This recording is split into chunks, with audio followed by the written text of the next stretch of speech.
عز و جل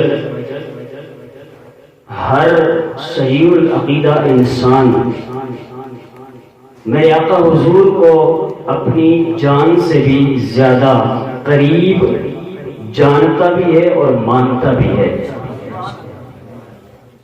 اور یہ فکر، یہ سوچ کس نے دی ہے؟ رب کے قرآن نے ہمیں بتایا ہے کہ نبی مومن کی جان سے بھی زیادہ قریب ہے۔ یہ کس نے کہا؟ کسی مولوی صاحب نے کہا ہے؟ کسی پیر صاحب نے کہا ہے آپ کو کہ نبی مومن کی جان سے زیادہ قریب ہے؟ کس نے کہا ہے؟ مولویوں کے جھگڑے بات کے ہیں، رب کائنات نے خود فرمایا ہے۔ کیا فرمایا؟ النبی اولا بالمؤمنین من انفسہم، فرمایا جو مومن ہیں، جن کے باطن کے اندر ایمان موجود ہے، وہ یہ بات سمجھ لیں اور اس چیز کو ذہن میں جگہ دینے کی کوشش کریں۔ یہ کوئی اور ہوں گے جو کہیں گے نبی ہمارے قریب نہیں ہے۔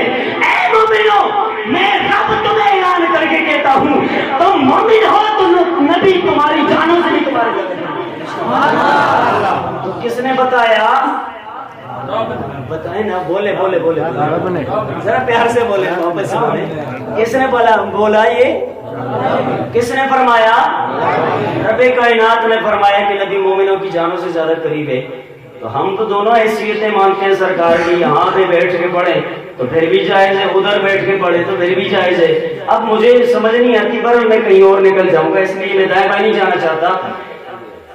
اتنا ذہن میں رکھیں کہ الحمدللہ عز و جل ہمارا سنیوں کا جو صحیح اصلی سنی ہے نا، ہمارا ہر عقیدہ، ہر نظریہ الحمدللہ عز و جل قرآن اور احادیث سے ثابت ہے۔ آج ہمیں